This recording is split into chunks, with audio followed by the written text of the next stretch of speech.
Hey, everybody, it's me, Queenie. I'm so glad to join you tonight. It's late and I'm tired, but I wanted to talk to you about decreasing your toxic load. Um, a lot of us, or a lot of you, not me anymore, but a lot of women who are trying to get pregnant um, don't think about this particular component of taking better care of you. And so I wanted to talk about it briefly and just kind of maybe have a conversation if anybody's up and available.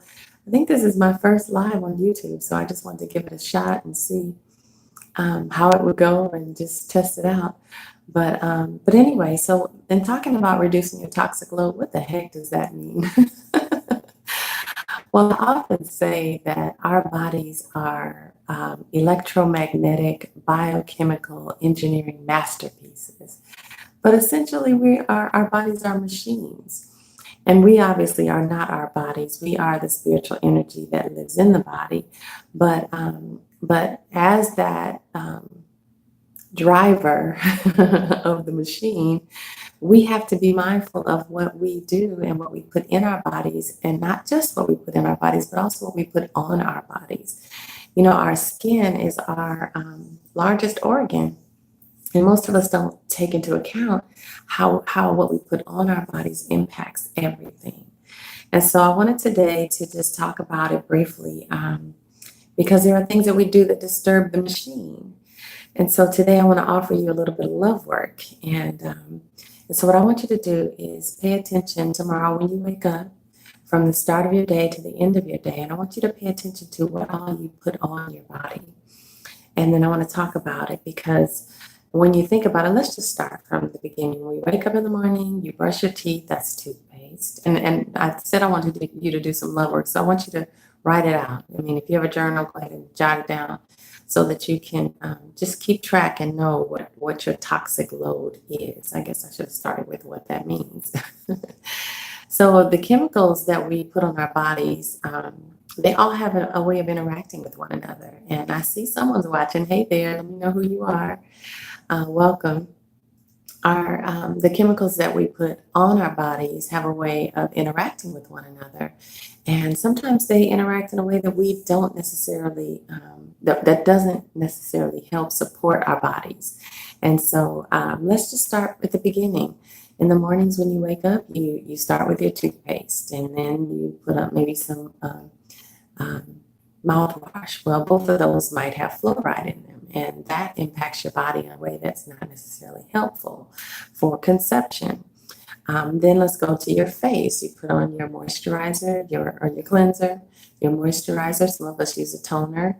Then, of course, you put on your foundation, maybe some concealer, and all the other stuff you use to beat your face every day. Well, all of those are chemicals, every single one of them, and they all interact with one another in a way that may or may not be favorable to for your body to continue to conceive or to be able to conceive. And then you continue on and you put on your moisturizer on your body after you wash your body in the shower. What type of soap are you using? Are you using a scrub? Are you using anything else in the shower? Are you putting anything on your feet? Are you washing your hair? Are you conditioning your hair? All those things that you're putting on your body are chemicals, and they all have a way of interacting. And then you get out and you moisturize your body. You put on your fragrance. What else are you putting on your body? So I want you to just kind of take note of that tomorrow and keep a list of all the things that you are putting on your largest organ. And then remember that your skin, being the largest organ, it absorbs everything that you put on and it goes directly into the bloodstream. Okay, so keep that in mind. It's interesting living here in the States. A lot of the regulations that exist in other countries, especially over in Europe, they don't have those regulations here. In Europe, there's a lot of things that they will never allow companies to put into the products that we put on our bodies. But it's not that way here in the States. It's very lax, and to say the least. And so there are a lot of companies, well, not a lot, but there are a few companies now that are very mindful of that. And so we have products that will not include certain items. Like there's a beauty care line that I tried a few years ago and absolutely love it. My skin loves it. I feel the difference as soon as I put it on my face. It's called Beauty Counter, and I'll put a link to the product in the description later. But they have what they call a never list, and these are a list of chemicals that they will never include in their products. And these chemicals have been known in other countries to be banned because of the impact that they have on your body. So I see someone is commenting. I can't see what you said, but welcome, welcome. But anyway, so there's a lot of different things that you want to avoid if it's at all possible, especially if you're trying to conceive, because again, our bodies are a machine and you don't want to do anything that's going to disturb the machine. So let's see, is there anything else I wanted to mention? And someone asked me the other day what toothpaste I recommend, and I definitely want you to take a look at the fluoride-free toothpaste that are on the market. And there aren't a whole lot of them, but you can find them. The one that I use is Tom's, and I'll include that in the comments as well.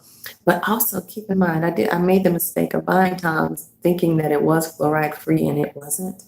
So make sure you check the box because they do have a fluoride version of their product. And you definitely want to stay away from that while you're trying to conceive. Actually, you want to stay away from fluoride anyway.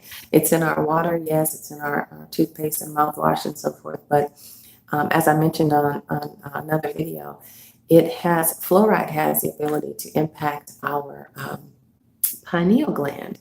And our pineal gland, it vibrates. It's designed to vibrate. It's in the middle of your brain, kind of behind your eyes, all the way to the middle of your brain. And that's the part of our brain that has the ability to connect with God. It's our spiritual connector, and it's designed to vibrate. And when you ingest fluoride, it calcifies that. It makes it hard as a rock, and it can't vibrate the way that it was intended. And so anything that's going to impact your brain, you don't want to have you don't want it to adversely be affecting your brain, because your brain is a key component in conception. That's where all of your hormone processes are managed. That's where everything is managed, the brain. So you definitely don't want to put a kink in the machine. So anyway, I think that's all for today. I did want to just, as you're making this list, I don't want you to go into any kind of judgment, no shade, no condemnation. You just want to pay attention, because what you're putting on your body is just as vital as what you're putting in it. And you want to do as much as you possibly can to eliminate the toxic components that are going to into your body and onto your body. And also for women of color and women who treat their hair with color, what we put in our hair, man, whoa, it is a huge chemical toxic cocktail that is not healthy. So if it's at all possible while you're trying to conceive, to stop with the dyeing of your hair, stop perming your hair, stop treating your hair with chemicals if it's possible. And also your nail treatments. Be mindful of your gel nails and putting your hands under those lights and all of those, everything that you're doing. It seems benign. And yes, one at a time, it is benign. But when you mix them all together, you don't know how it's going to interact with your body's biochemical homeostasis, your body's ability to stay at its normal space so that it's able to conceive without problems. So I just want to throw that out at you for a quick update, and I did want to just say, hey, and like I said before, my first live on YouTube, so I just wanted to test it out as well. But I also just wanted to say thank you all, and I'll see you next time. God bless. I'm Queenie Brown. Oh, and also, if you're trying to get pregnant, go to supernaturalchildbirth.com/conception. I have a course coming up. It starts on September 10th. And there are still 28 seats available, so maybe one of those has your name on it. And I really would love to help you bring your dreams of motherhood to life.